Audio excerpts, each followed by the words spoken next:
আসসালামু আলাইকুম প্রিয় লিসেনার্স, আশা করি আপনারা সকলে অনেক ভালো আছেন। বরাবরের মতো আজকেও আপনাদের জন্য নতুন একটি ভয়ঙ্কর সত্য ঘটনা নিয়ে হাজির হয়েছি। ঘটনাটি শুরু করার আগে আপনাদের কাছে একটি অনুরোধ, যারা এখনও চ্যানেলটি সাবস্ক্রাইব করেননি দয়া করে সাবস্ক্রাইব করে বেল বাটনটি অল করে দিবেন। ভিডিওটিতে একটি লাইক করে দিবেন। আপনার মূল্যবান মতামত আমাদের কমেন্টসের মাধ্যমে জানিয়ে দিন। তো চলুন ঘটনাটি শুরু করা যাক।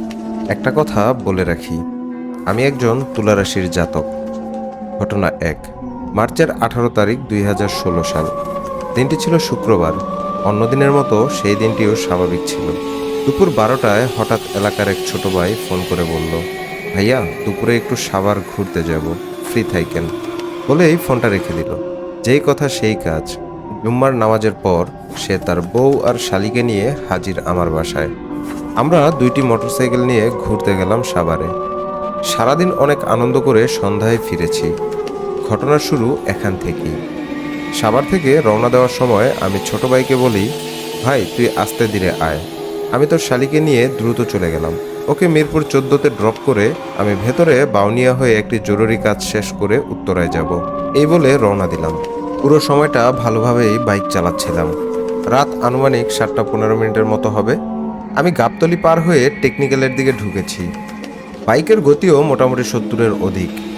হঠাৎ সামনের দিকে তাকিয়ে দেখি 40 থেকে 45 বছরের একজন মধ্যবয়সী নারী রাস্তা পার হচ্ছে। আমি এত হর্ন দিচ্ছি, বিশ্বাস করেন উনি একটুও কর্ণপাত করছেন না।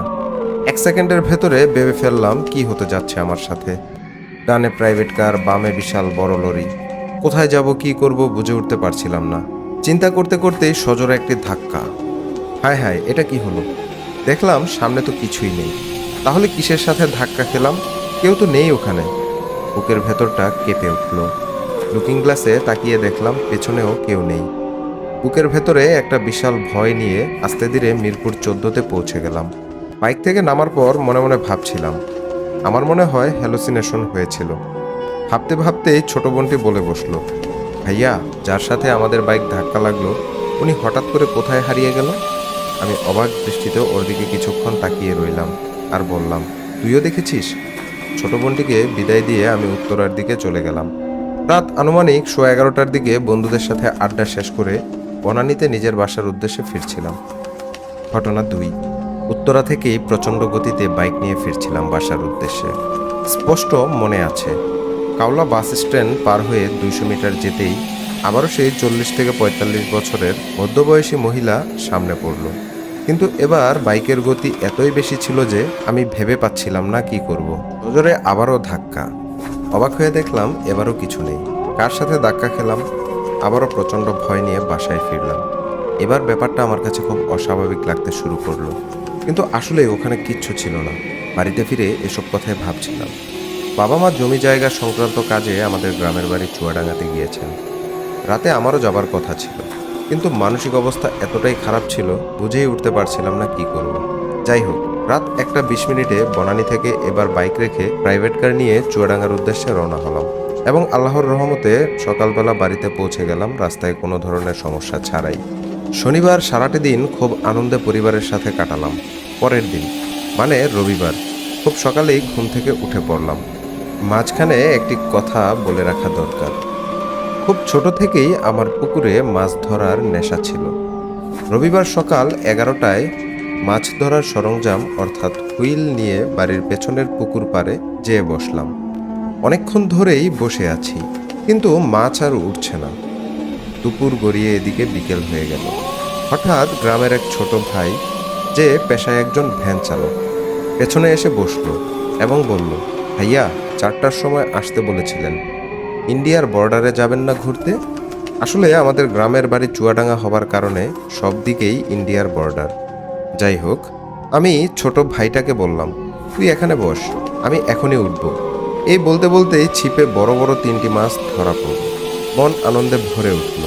বললাম, যা বাসায় মাছগুলো রেখে দিয়ে আয়, আমি অপেক্ষা করছি তোর জন্য। বলতে বলতেই সে মাছ বাসায় দিয়ে চলে আসলো। এত তাড়াতাড়ি কিভাবে গেল আর কিভাবে ফিরে আসলো কিছুই বুঝতে পারলাম না। যাই হোক, আমিও আনন্দ করতে করতে ওর সাথে রওনা দিলাম। সন্ধ্যা নামার কারণে অন্ধকার হয়ে গেছে চারদিকে। হঠাৎ নিজের ডান হাতটা নাকের কাছে আনতেই মাছের গন্ধ অনুভব করলাম। তীব্র একটা গন্ধ নাকে আসলো।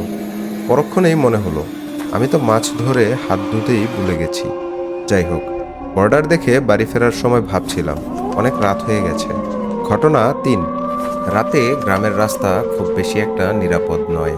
কি যে করি এই ভাবতে ভাবতেই আল্লাহকে স্মরণ করে বাসায় ফেরার উদ্দেশ্যে রওনা দিলাম।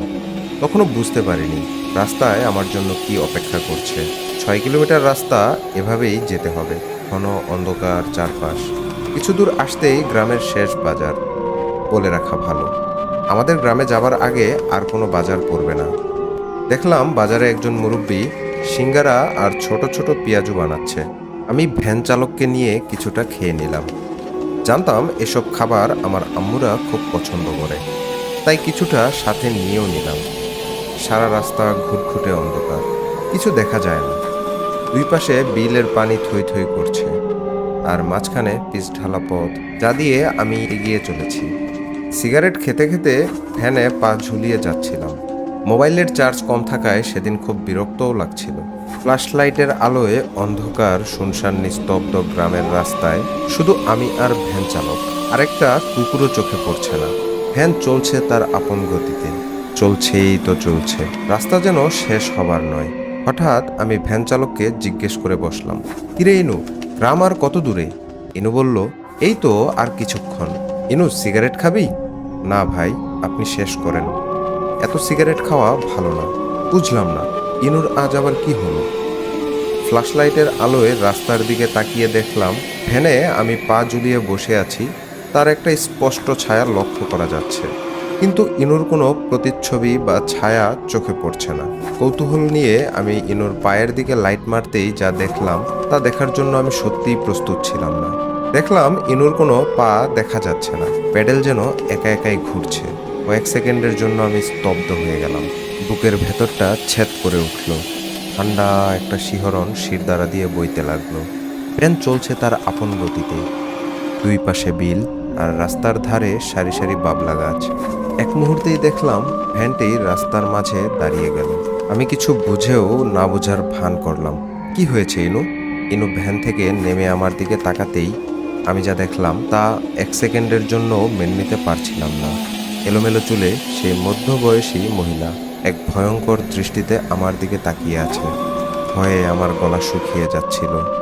এমনিতেই চারপাশে নিস্তব্ধ কালো অন্ধকার, কুকুরও রাস্তায় দেখা যাচ্ছে না, আর বাড়িগুলোও অনেক দূরে দূরে। এই রাস্তায় সচরাচর সন্ধ্যার পর কোনো লোকের আনাগোনা থাকে না। কিছু না বুঝে ওঠার আগেই হঠাৎ সেই মধ্যবয়সী মহিলা আমার গলা টিপে ধরল এবং সে আমাকে বলল, তুই কেন আমাকে আঘাত করলি? আমি তো তোর কোনো ক্ষতি করিনি। তুই কেন আমাকে আঘাত করলি? একবার নয়, বরং দুইবার তুই আমাকে আঘাত করেছিস। আমাকে আঘাত করার শাস্তি তোকে পেতেই হবে। আমি তোকে মেরে ফেলবো। আমি নিজেকে বাঁচানোর অনেক চেষ্টা করলাম, কোনো নড়াচড়া করতে পারছিলাম না, এমনকি গলা দিয়ে কোনো শব্দও বের হচ্ছিল না।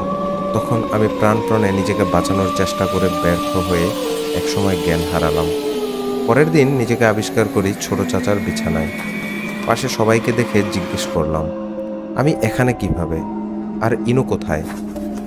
উত্তরে আম্মু বলল, ইনু ইনু তো 4 দিনের জন্য শ্বশুর বাড়ি গেছে গতকালকে। বলো কি আম্মু? কাল ইনু বাসায় মাছ দিয়ে যায়নি? কই না তো। মনে মনে নিজেকেই প্রশ্ন করছিলাম, তাহলে গতকাল আমি কার সাথে ঘুরতে বের হয়েছিলাম? পাশে থাকা নাম প্রকাশে অনিচ্ছুক আমাদের পারিবারিক মাওলানা সাহেব জানালেন, ইনুর রূপধারী এক খারাপ শয়তান জিন তোমার এই অবস্থার জন্য দায়ী। সে এসেছিল তোমাকে মারার জন্য।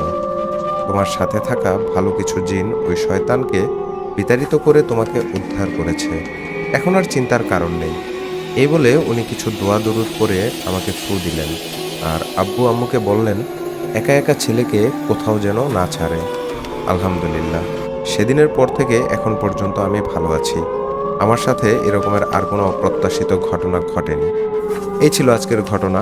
ঘটনাটি যদি ভালো লেগে থাকে তাহলে লাইক করুন, কমেন্ট করুন এবং বন্ধুদের সাথে বেশি বেশি শেয়ার করুন। যারা এখনও আমাদের চ্যানেলটি সাবস্ক্রাইব করেননি দয়া করে চ্যানেলটি সাবস্ক্রাইব করে দিবেন, আর যারা ইতিমধ্যে সাবস্ক্রাইব করে দিয়েছেন তাদেরকে অসংখ্য ধন্যবাদ জানাচ্ছি। যারা আমাদেরকে ঘটনা পাঠাতে চান তারা আমাদের ইমেল করতে পারেন। ইমেল অ্যাড্রেসটি ডেসক্রিপশন বক্সে দেওয়া আছে। আবারও ফিরে আসবো নতুন কোনো সত্য ঘটনা নিয়ে। সে পর্যন্ত সবাই ভালো থাকুন, সুস্থ থাকুন। আল্লাহ হাফেজ।